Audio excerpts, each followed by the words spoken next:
नई दिल्ली के भारत मंडपम में आज से भाजपा के 2 दिवसीय राष्ट्रीय अधिवेशन की होगी शुरुआत। लोकसभा चुनाव की तैयारियों को दिया जाएगा अंतिम रूप। अधिवेशन से पहले पार्टी के राष्ट्रीय पदाधिकारियों की बैठक। दिल्ली के सीएम केजरीवाल वीडियो कॉन्फ्रेंस के जरिए राउज एवेन्यू कोर्ट में हुए पेश। कहा, चालू बजट सत्र के कारण व्यक्तिगत रूप से नहीं हो पाए पेश। अदालत ने 16 मार्च तक टाली सुनवाई। आज फिर इतिहास रचने की तैयारी में इसरो।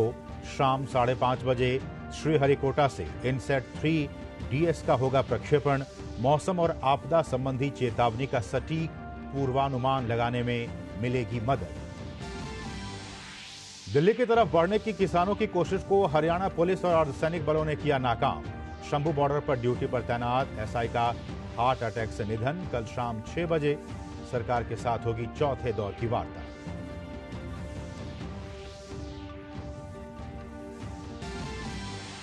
आज राजस्थान के जैसलमेर में दिखेगा भारतीय वायुसेना का दम। वायु शक्ति युद्धाभ्यास में तेजस और रफाल समेत मिराज और सुखई दिखाएंगे अपना पराक्रम।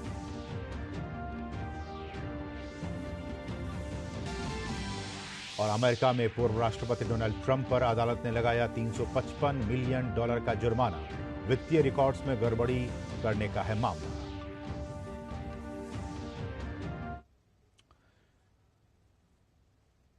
नमस्कार, डीडी न्यूज में आप सभी का बहुत बहुत स्वागत है। मैं हूं असीम मिश्रा। शुरुआत इस वक्त की बड़ी और अहम खबर के साथ। भाजपा का 2 दिवसीय राष्ट्रीय अधिवेशन आज से नई दिल्ली के भारत मंडपम में शुरू होगा। इससे पहले भाजपा के राष्ट्रीय पदाधिकारियों की बैठक आयोजित की गई है। इस बैठक में शामिल होने के लिए भाजपा अध्यक्ष जेपी नड्डा, केंद्रीय गृह मंत्री अमित शाह और भाजपा के नेता अमित शाह और रक्षा मंत्री राजनाथ सिंह समेत तमाम बड़े नेता भारत मंडपम पहुंचे हैं।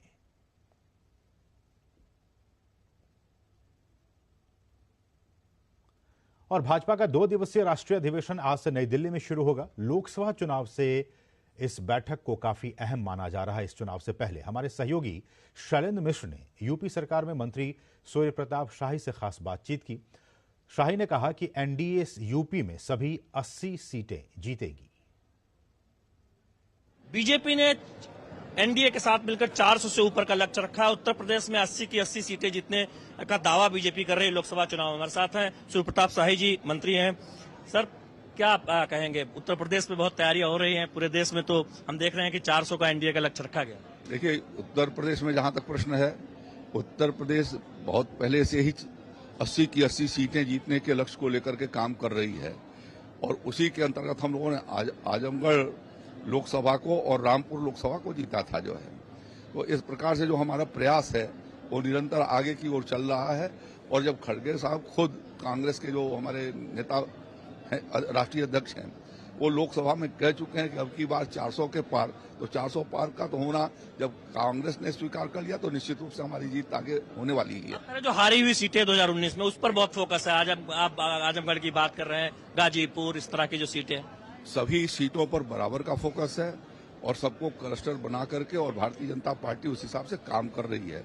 जो जीती है उसकी मार्जिन और बढ़ाए जाने के लिए और जो हारी है उसको जीतने के लिए हमारी रणनीति बन रही है। और ये हमारा जो राष्ट्रीय परिषद की आज जो बैठक हो रही है वो उस संकल्प को और मजबूत करेगी।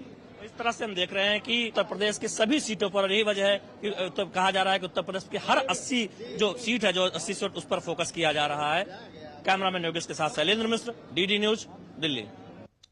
तो हम जानते हैं कि लोकसभा चुनाव के मद्देनजर यूपी सबसे बड़ा स्टेट, 80 सीटें वहां से आती हैं, 40 सीटें बिहार से, महाराष्ट्र से। तो इन तमाम स्टेट्स पर बीजेपी की नजर, एनडीए की नजर और सबसे ज्यादा फोकस अगर किसी राज्य पे है तो वह उत्तर प्रदेश है, क्योंकि यहां से लोकसभा की 80 सीटें आती हैं। और आपने वहां के मंत्री सूर्य प्रताप शाही को सुना, उन्होंने कहा कि कांग्रेस ने जब यह कह दिया है कि हम 400 के पार होने वाले हैं, तो आप समझ सकते हैं कि कांग्रेस का भी आशीर्वाद मिल गया है। तो हमारे साथ हमारे सहयोगी शैलेंद्र भी इस पूरे कार्यक्रम को कवर करने के लिए भारत मंडपम में इस वक्त मौजूद हैं। तो शैलेंद्र, जैसा कि सूर्य प्रताप शाही ने कहा कि अब तो बीजेपी और एनडीए को छोड़िए, कांग्रेस का भी आशीर्वाद मिल गया है, जैसा कि मल्लिकार्जुन खड़गे ने कहा कि 400 पार। लेकिन मेरा सवाल कि आपने भी उनसे पूछा सूर्य प्रताप शाही से कि जिन सीटों पर 2019 में भाजपा लूज कर गई थी, एनडीए ने लूज कर गया था, इस बार क्या कुछ तैयारी उन तमाम सीटों को, चूंकि लगातार प्रधानमंत्री भी और बीजेपी के तमाम नेता कह रहे हैं कि 80 की 80 सीटें यूपी की कम से कम आएंगी। असीम, मैं आपका सवाल समझ गया। दरअसल बीजेपी की 2 स्तर की रणनीति है। पहली जो सीटें 2019 में जीती है उन पर जीत दोबारा सुनिश्चित करना है 2024 में, और दूसरी बात यह है कि जिन सीटों पर जीत हासिल नहीं हो कर पाए उन पर बहुत फोकस किया जा रहा है कि कैसे उन सीटों को अपने खाते में किया जाए। इसीलिए उत्तर प्रदेश जैसे राज्य में, मध्य प्रदेश जैसे राज्य में सभी सीटें जीतने पर फोकस है, जहां पर कसर रह गई थी। जबकि जहां सभी सीटें जीती गुजरात जैसे राज्य पर, वहां कोई भी सीट, वहां पर कोई जो चुनौती ना आए, ये सुनिश्चित किया जा रहा है। तो इसीलिए सूर्य प्रताप शाही आजमगढ़ की बात कर रहे थे, जो समाजवादी पार्टी एक तरह से देखे कि जब आप देखें कि वहां से दिनेश लाल निरहुआ एक बहुत बड़ी जीत हासिल हुई थी बीजेपी को, लेकिन कुछ ऐसी सीटें हैं जहां पर समाजवादी पार्टी के अभी भी एक तरह से गढ़ है, या 1-2 चुनिंदा ही सीटें सही, तो वहां पर बहुत फोकस है। जो आजमगढ़ जैसी सीट है, या फिर रामपुर की बात करें, जहां पर देखें कि एक तरह से बीजेपी मानती है कि उन सीटों पर बहुत मेहनत करनी होगी। गाजीपुर की बात करें तो निश्चित तौर पर ऐसी सीटों पर बहुत जोर है, लेकिन फोकस है सारी की सारी सीटें, यानी 80 की 80 सीटें जीतनी है उत्तर प्रदेश में। और 2019 में 14 का आंकड़े से भी ऊपर जाना है। 14 में हम जानते हैं कि 73 सीटें बीजेपी और अपना दल ने मिलाकर जीती थी।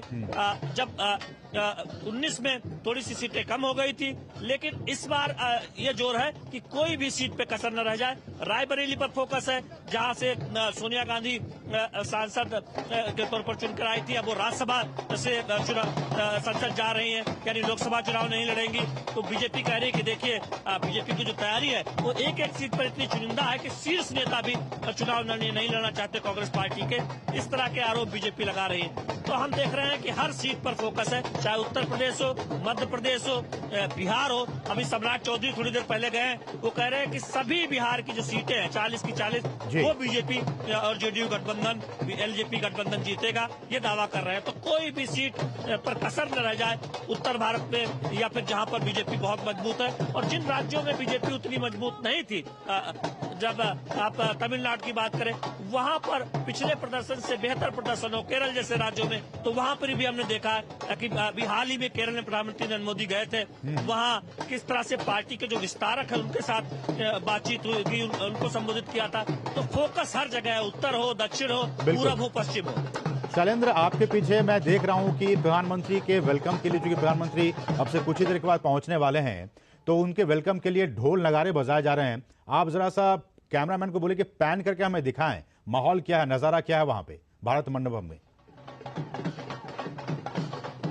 देखिए, इस वक्त मैं जहाँ पर खड़ा हूँ, यहाँ से जो तमाम देश भर के प्रतिनिधि आए हैं वो यहाँ पर मौजूद है। यहाँ पर वो प्रवेश द्वार यहाँ से जा रहे हैं अंदर। आप देखिए, इस तरह से पारंपरिक तौर पर आप देखें, ये यहाँ पर स्वागत हो रहा है। और यहाँ जब आप जाते हैं भारत मंडपम में, तो जगह जगह जो भारतीयता की छाप है वो दिखाई देती है, जो भारतीय संस्कृति है वो दिखाई देती है। जो उपलब्धियां है मोदी सरकार की, उसमें भी तमाम ऐसी उपलब्धियां हैं जिससे भारत की जो विशेषता है, जो हमारा गौरवशाली इतिहास रहा है, वो यहाँ पर दिखाई देता है। इस तरह से देखिए, तमाम जो देश भर से कार्यकर्ता है वो फोटो भी खिंचवा रहे हैं। उनके लिए बहुत यादगार पल है। जो विधायक आए हैं अलग अलग राज्यों से, तो इस तरह से यहाँ पर देखिए स्वागत हो रहा है। यहाँ आप देखिए, इस तरह से आप यहाँ जो पारंपरिक तरीका है उस तरीके से यहाँ पर स्वागत हो रहा है, अभिनंदन हो रहा है ढोल बजाकर।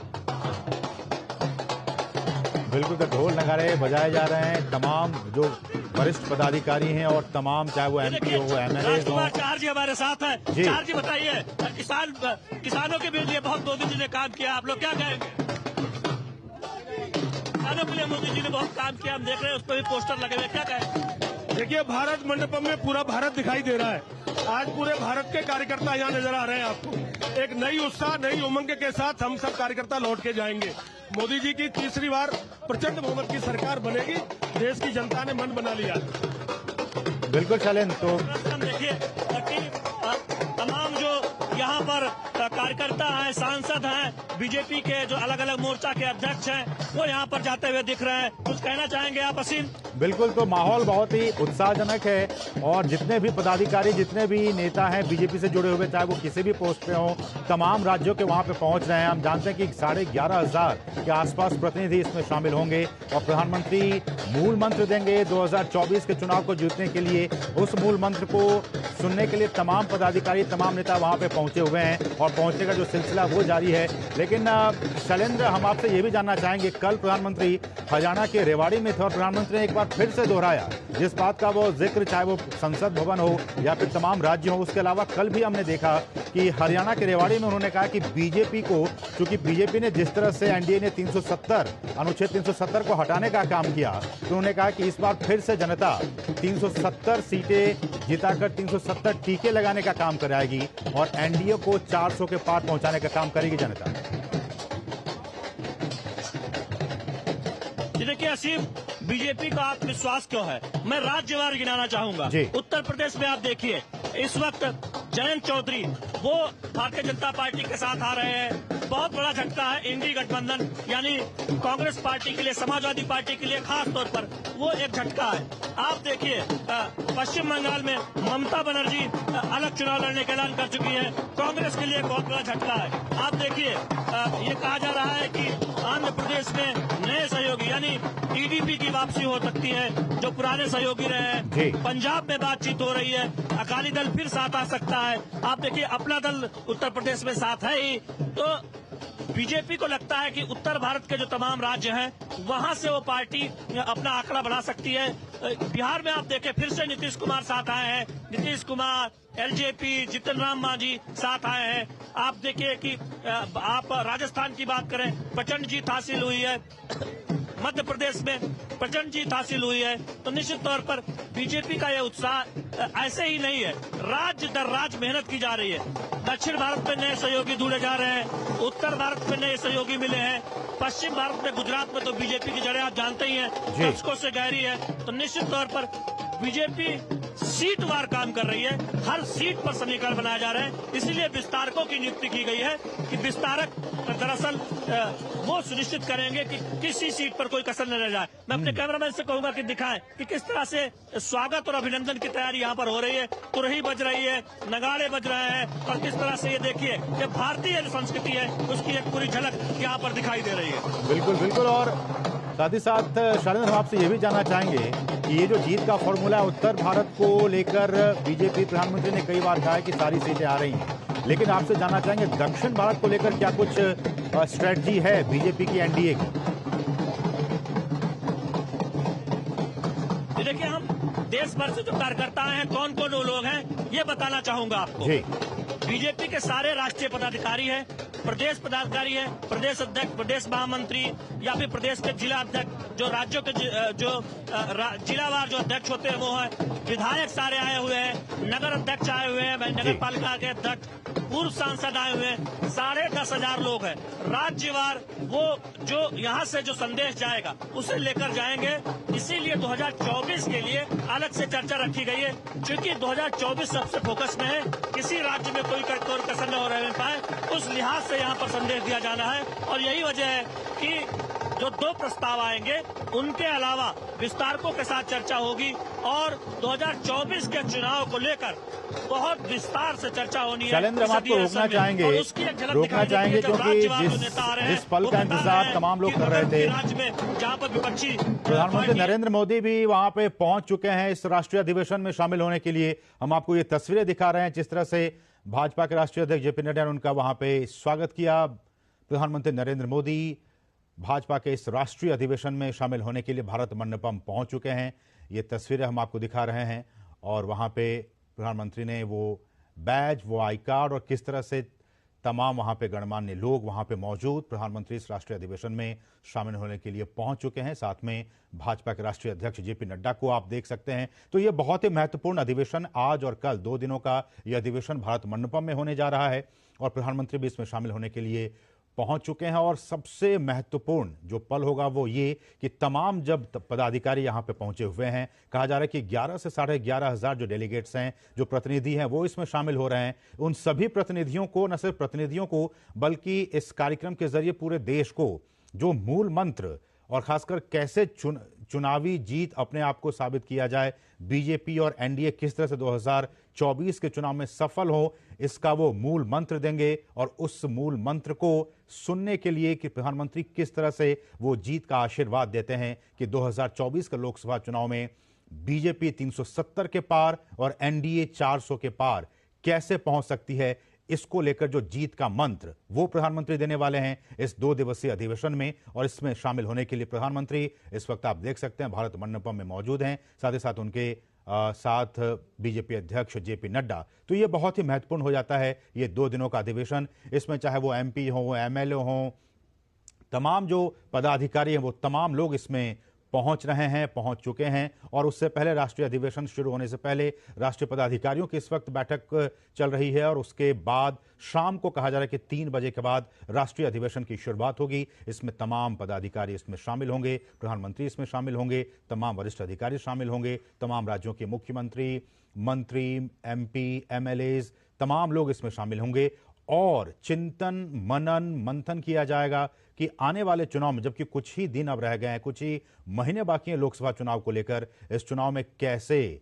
इसको जीत में हम जीत के आएंगे। 370 बीजेपी के लिए और 400 से ज्यादा एनडीए के लिए जो लक्ष्य प्रधानमंत्री ने रखा है, जैसा कि हमने कहा और प्रधानमंत्री ने कहा कल हरियाणा के रेवाड़ी में, और उन्होंने जनता से कहा भी, 3 बार उन्होंने दोहराया कि अब की बार एनडीए 400 पार और अब की बार बीजेपी 370 के पार। और आपको याद रखना होगा कि 370 जब प्रधानमंत्री कहते हैं तो उनका मतलब कि जिस तरह से प्रधानमंत्री ने साल 2019 में जम्मू कश्मीर से अनुच्छेद 370 को हटाने का काम किया, तो प्रधानमंत्री ने कहा कि ये जीत का टीका 370 सीटों के जरिए जनता का आशीर्वाद हमें मिलेगा और हमें जनता 370 सीटों से जिताएगी लोकसभा चुनाव में और एनडीए को 400 के पार पहुंचाने का लक्ष्य रखा है। तो ये 2 दिवसीय राष्ट्रीय अधिवेशन बहुत ही महत्वपूर्ण और इसमें 2 प्रस्ताव भी पारित किए जाएंगे। हम आपको यह भी बता दें, इस राष्ट्रीय अधिवेशन के जरिए 2 प्रस्ताव पारित किए जाएंगे। एक राजनीतिक प्रस्ताव होगा और दूसरा आर्थिक प्रस्ताव होगा। आर्थिक प्रस्ताव में किस तरह से भारत की जो इकॉनमी है, जो अभी 5वें नंबर पर है, उसको किस तरह से आने वाले वर्षों में 3रे नंबर पर हम लेकर आए, इसको लेकर बातचीत होगी। इसको लेकर आर्थिक प्रस्ताव पारित किया जाएगा। और दूसरा होगा राजनीतिक प्रस्ताव कि किस तरह से बीते 10 वर्षों में किस तरह से राजनीतिक शुचिता के जरिए और एक अनुशासन के जरिए 10 वर्षों में भारत को तमाम क्षेत्रों में जिस तरह से प्रधानमंत्री के नेतृत्व में आगे बढ़ाया गया है, चाहे वो किसानों की बात हो, महिलाओं की बात हो, गरीबों की बात हो, युवाओं की बात हो, साइंस एंड टेक्नोलॉजी की बात हो, अर्थव्यवस्था की बात हो, तमाम क्षेत्रों में किस तरह से बीते 10 वर्षों में भारत ने एक लंबी छलांग लगाई है, इसको लेकर भी और प्रधानमंत्री के नेतृत्व में उन तमाम योजनाओं का जिक्र किया जाएगा राजनीतिक प्रस्ताव के जरिए कि किस तरह से बीते 10 वर्षों में इन तमाम योजनाओं, परियोजनाओं के जरिए भारत लगातार विकसित होने की राह पर अग्रसर है। इसको लेकर बातचीत होगी और इसको लेकर राजनीतिक प्रस्ताव पारित किया जाएगा और साथ ही साथ आर्थिक प्रस्ताव, जिसमें कि हमने कहा कि 5वीं इकॉनमी से विश्व की 3री सबसे बड़ी इकॉनमी, 3री सबसे बड़ी विश्व की ताकत बनने के लिए हम कैसे आगे बढ़ेंगे, इसको लेकर आर्थिक प्रस्ताव पारित किया जाएगा। 2 प्रस्ताव पारित किए जाएंगे और साथ ही विकसित भारत को लेकर वहां पे एक प्रदर्शनी लगाई गई है और इस प्रदर्शनी का भी आप देख सकते हैं, विकसित भारत हमारा संकल्प। इस प्रदर्शनी को भी प्रधानमंत्री इस वक्त मुआयना करते हुए, इसको देखते हुए, और लगातार प्रधानमंत्री ने कहा है कि किस तरह से ये देखिए राम मंदिर का वो टेम्पल, वो तमाम चीजें इसमें शामिल की गई हैं तो जो कि भारत को वैश्विक मंच पर अपने आप को पुनर्स्थापित करने में मददगार साबित होगा। और जिस तरह से हमने कहा कि भारत लगातार विश्व की 3री इकॉनमी बनने की दिशा में अग्रसर है, आज की तारीख में 5वीं सबसे बड़ी इकॉनमी है और प्रधानमंत्री का ये एक सपना है कि 2047 तक भारत को एक विकसित राष्ट्र के तौर पर स्थापित करना है। और इस दिशा में ये जो विकसित भारत संकल्प यात्रा की भी शुरुआत हुई और किस तरह से तमाम वो फैक्टर्स हैं, प्रधानमंत्री ने कहा है कि विकसित भारत के 4 स्तंभ हैं, महिला, युवा, किसान और गरीब, और इन्हीं 4 स्तंभों के जरिए हमें विकसित भारत के संकल्प को स्थापित करना है, उसको पाना है। तो आप देख सकते हैं इस प्रदर्शनी के जरिए प्रधानमंत्री उन्हीं विकसित भारत के जो तमाम संकल्प हैं उसको निहारते हुए, उसका मुआयना करते हुए यहाँ पे प्रदर्शनी यहाँ पे लगाई गई है भारत मंडपम में।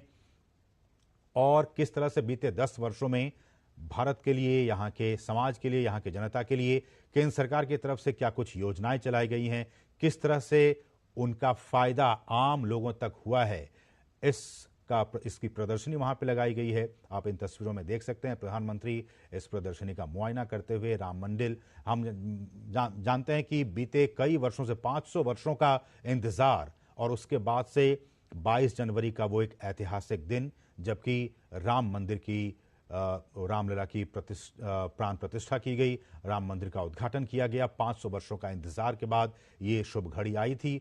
उसको भी लेकर भी प्रधानमंत्री ने कई बार कहा है कि ये हम सभी के लिए, देशवासियों के लिए गौरव का पल कि 22 जनवरी का दिन हमारे रामलला के प्राण प्रतिष्ठा का दिन, और इस लिहाज से भारत किस तरह से और आगे बढ़े, भगवान राम के आदर्शों के अनुरूप चले, भगवान राम के आशीर्वाद से देश आगे बढ़े और देश के युवा, यहाँ के गरीब, यहाँ की महिलाएं, हर कोई सशक्त हो सके, प्रभु राम की कृपा हम सब पर बनी रहे। तो ये भी कहीं ना कहीं उस राजनीतिक जो मुद्दा है ये था, और उसको भी जो भी दावे किए गए थे 2019 के चुनाव में, 2014 के चुनाव में, जो भी इनका मुद्दा था, उन सभी मुद्दों को किस तरह से एक एक करके उसमें सिद्धि की प्राप्ति की गई, सिद्धि हासिल की गई, इसको लेकर भी आज के अधिवेशन में इस पर चर्चा होगी। हमारे साथ हमारे सहयोगी शैलेंद्र लगातार बने हुए हैं। तो शैलेंद्र, जैसा कि हमने कहा, चाहे वो राम मंदिर का मुद्दा हो या फिर अनुच्छेद 370 को हटाने का मुद्दा हो,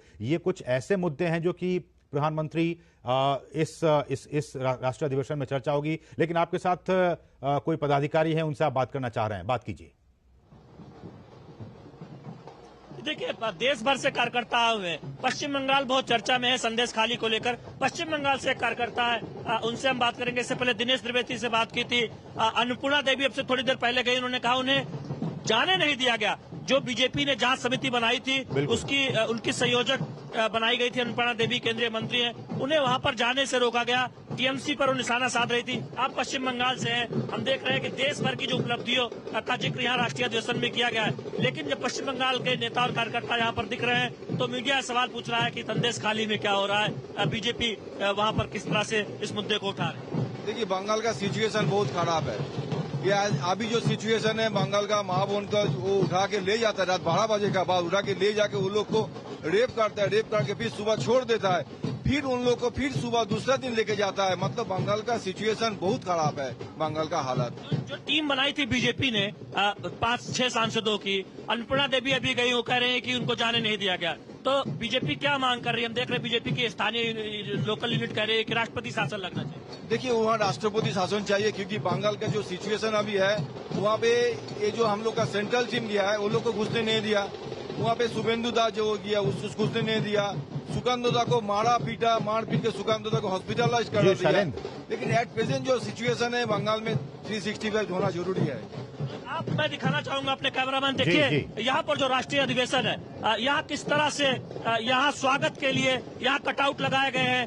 प्रधानमंत्री नरेंद्र मोदी की तस्वीर है, भारतीय जनता पार्टी का जो निशान है कमल है, और राष्ट्रीय अधिवेशन के दोनों तरफ जो उपलब्धियां हैं मोदी सरकार की, उसका रक्षा में जो आपकी प्रगति हुई है, जो डिफेंस सेक्टर में, देखिए भव्य राम मंदिर का भी यहाँ पर चित्र लगा हुआ है, मेट्रो लगी हुई है, आर्थिक प्रगति की जो हो रही है वो यहाँ पर दिखाई दे रही है। तो ये एक दृश्य, और आप देखिए ये सांस्कृतिक, जो भारत की जो सांस्कृतिक पहचान है उसकी भी झलक यहाँ दिखाई देती है, जब पारंपरिक तरीके से स्वागत किया जा रहा है यहाँ आए हुए अतिथियों का, यहाँ आए हुए देश भर के बीजेपी कार्यकर्ताओं का। जी अस्सी बताए। बिल्कुल, और ये जो तस्वीरें हम दिखा रहे हैं शैलेंद्र, बहुत ही महत्वपूर्ण तस्वीरें आपके पीछे, जिस तरह से ढोल नगाड़े बजाए जा रहे हैं और तमाम जो वहाँ पे आज पदाधिकारी पहुँच रहे हैं, उनके स्वागत के लिए तमाम राज्यों के लोग आए हुए हैं। इन तस्वीरों को हम दिखा रहे हैं और इन्हें हम चाहेंगे कि हमारे दर्शक देखें किस तरह से भारत मंडपम में एक भारत श्रेष्ठ भारत की जो तस्वीरें हैं वो नजर आ रही हैं। तमाम राज्यों के वहां पर प्रतिनिधि पहुंचे हुए हैं और साथ ही साथ उनके स्वागत के लिए वहां पे ढोल नगाड़े बजाए जा रहे हैं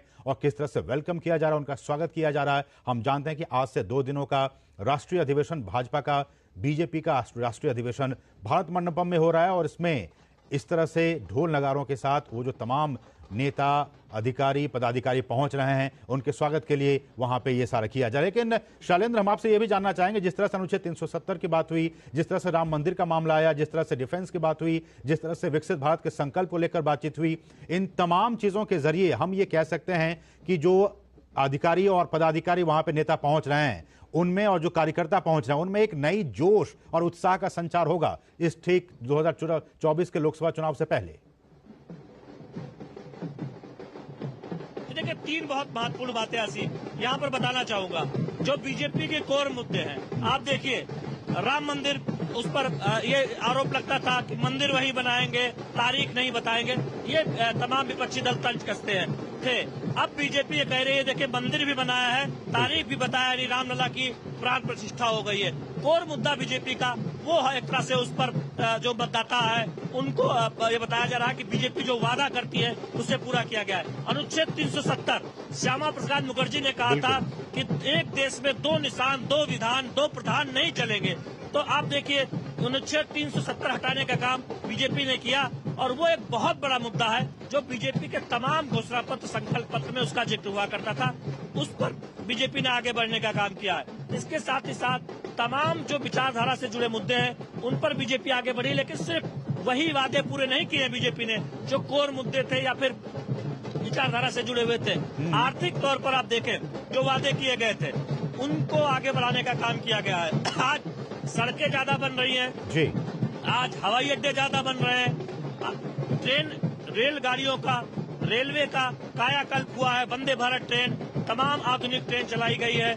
इंफ्रास्ट्रक्चर में जो विकास हुआ है, मैन्युफैक्चरिंग सेक्टर में आज हम देख रहे हैं कि हवाई जहाज कल पुर्जे भारत में बन रहे हैं, मोबाइल में हम दुनिया के बड़े मैन्युफैक्चरर के तौर पर उभर रहे हैं। तो वहां पर आप उन उपलब्धियों का जिक्र भी इस प्रदर्शनी में किया गया है। तीसरी बात, बीजेपी ये कहती है कि सबको साथ लेकर चलती है, राजनीतिक तौर पर भी अपने दम पर सत्ता में है, लेकिन एनडीए सहयोगियों को संख्या बढ़ा रही है, उन्हें पर्याप्त प्रतिनिधित्व दे रही है। यही सवाल शैलेंद्र मैं आपसे जानना चाह रहा हूँ शैलेंद्र, यानी कि जो 2019 के चुनाव के बाद से वैसी पार्टियां जो इनके साथ कभी हुआ करती थी, चाहे वो टीडीपी की बात हो या फिर शिरोमणि अकाली दल की पंजाब की बात हो, ये तमाम पार्टियां एक बार फिर से 2024 में जिस तरह से एक बार फिर से मोदी लहर का माहौल है, एक बार फिर से तमाम पार्टियां जो उनकी सहयोगी पार्टियां थी राज्यों में, वो एक बार फिर से इनके साथ आना चाह रही हैं। और हमने देखा, चाहे वो चंद्रबाबू नायडू की बात हो या फिर एसएडी की बात हो। देखिए, बात यही हो रही है कि आंध्र प्रदेश में चंद्रबाबू नायडू यानी टीडीपी फिर से साथ आएगी, पंजाब में तो दशकों तक सहयोगी रही, अकाली दल साथ आ सकती है, ऐसा कहा जा रहा है। बीजेपी देखिए साथ में भले ही न हो, लेकिन अश्विनी वैष्णव जब राज्यसभा उम्मीदवार है, बीजेपी ने समर्थन का ऐलान किया। जो नवीन पटनायक की जो बीजू जनता दल है, तो कैसे रिश्ते हैं तमाम दलों से दिखाता है। और बीजेपी ये कहती है कि कोई दल साथ हो या न हो, जहां तक राज्यों को मदद देने की बात है उसमें कहीं कोई मोदी सरकार ने कहीं कोई कोताही नहीं बरती है। वहाँ जो संघवाद का जो उदाहरण है वो दिखाया है। तो एक तरफ खुद से बहुमत में होने के बावजूद बीजेपी एनडीए के सहयोगियों को सत्ता में हिस्सेदारी देती है, उससे एक संकेत जाता है कि देखिए अब राजनीतिक तौर पर सबको साथ लेकर चलना चाहते हैं। और यही वजह है कि एनडीए के सहयोगी की संख्या हम देख रहे हैं महीने दर महीने बढ़ रही है। जो छोड़कर गए थे या तो वापस आ गए या वापस आ रहे हैं। नीतीश कुमार देखिए फिर से अब बीजेपी के साथ आ गए, फिर से मुख्यमंत्री हैं बिहार में, टीडीपी से बात चली रही है। जो बीजेपी के साथ नहीं भी थे, जयंत चौधरी, वो भी बीजेपी में आ रहे हैं उत्तर प्रदेश में, अपना दल तो साथ है ही। तो एक राजनीतिक तौर पर बीजेपी अपने कुनबे को बढ़ा रही है। लेकिन इसी जिस तरह से राजनीतिक कुनबा एनडीए का एक बार फिर से मजबूत होता जा रहा है शैलेंद्र, लेकिन ठीक ऑपोजिशन इंडी गठबंधन में जिस तरह से गठबंधन, कुछ लोग तो कहते हैं ये गठबंधन है भी नहीं, वो एक एक करके बिखरता जा रहा है, इसका भी फायदा बीजेपी को और एनडीए को इस बार के चुनाव में मिलता हुआ स्पष्ट तौर पर दिख रहा है। देखिए बीजेपी क्यों बढ़त ले रही है, राजनीतिक पंडित इसके पीछे कई वजह बताते हैं। पहली बात तो है कि बीजेपी हर वक्त जनता के लिए जो कार्यक्रम है उसमें सरकार के साथ आगे उनके जो कार्यकर्ता हैं वो उसको सुनिश्चित करते हैं कि जमीनी स्तर पर उसका फायदा हो, और संगठन कार्यक्रमों के जरिए लगातार जनता के बीच रहता है। बीजेपी इकलौती ऐसी पार्टी है दुनिया में सबसे ज्यादा सदस्य संख्या है, सबसे ज्यादा राजनीतिक कार्यक्रम बीजेपी करती है दुनिया में, यानी संगठन के स्तर पर इतने कार्यक्रम किसी और राजनीतिक दल में नहीं होते, तो उससे जनता से सीधा कनेक्ट होता है। दूसरी बात, सहयोगियों को साथ लेकर चलती है, तो उसका एक असर दिखता है। यही वजह है कि आप इंडी गठबंधन में देखिए, कांग्रेस पार्टी के साथ अब कौन बचा है? नीतीश कुमार फिर से साथ छोड़ के चले गए, ममता बनर्जी ने अकेले चुनाव लड़ने का ऐलान कर दिया, पंजाब में आम आदमी पार्टी कह रही है कि वो सीट नहीं देगी कांग्रेस पार्टी को, उत्तर प्रदेश में भी अभी मामला फंसा हुआ दिखाई दे रहा है, जिस तरह से कुछ सीटों पर समाजवादी पार्टी ने उम्मीदवारों के नाम का एक तरफा ऐलान कर दिया। तो कांग्रेस पार्टी इंडी गठबंधन में एक एक करके या तो नाराजगी सामने आ रही है, या तो दल अलग हो रहे हैं, या फिर चुनौतियां सामने आ रही है। आप देखिए कि राहुल गांधी की यात्रा जब पश्चिम बंगाल जाती है, वहां ममता बनर्जी कहती है कि कांग्रेस को सीट नहीं देंगी। बिल्कुल। बिहार जाती है, नीतीश कुमार फिर से एनडीए के साथ आ जाते हैं। उत्तर प्रदेश में आती है तो यहाँ जयंत चौधरी साथ आते हुए बीजेपी के दिखाई दे रहे हैं। तो इंडी गठबंधन और कांग्रेस को लगातार चुनौतियां उनकी बढ़ती जा रही है। और जिस तरह से अगर बीजेपी की बात कर ली जाए, एनडीए की बात कर ली जाए, जो एक सबसे बड़ा चेहरा प्रधानमंत्री नरेंद्र मोदी का है, और हम जानते हैं कि इसको लेकर कई बार चर्चाएं होती हैं कि प्रधानमंत्री नरेंद्र मोदी कोई पार्ट टाइम पॉलिटिक्स नहीं करते हैं, और वो कई बार खुद भी कहते हैं कि जिस तरह से कांग्रेस और कांग्रेस के नेता पार्ट टाइम पॉलिटिक्स करते हैं, जब चुनाव का माहौल आता है, सीजन आता है, तब वो एक्टिव होते हैं, उसके बाद सुसुप्ता अवस्था में वो चले जाते हैं।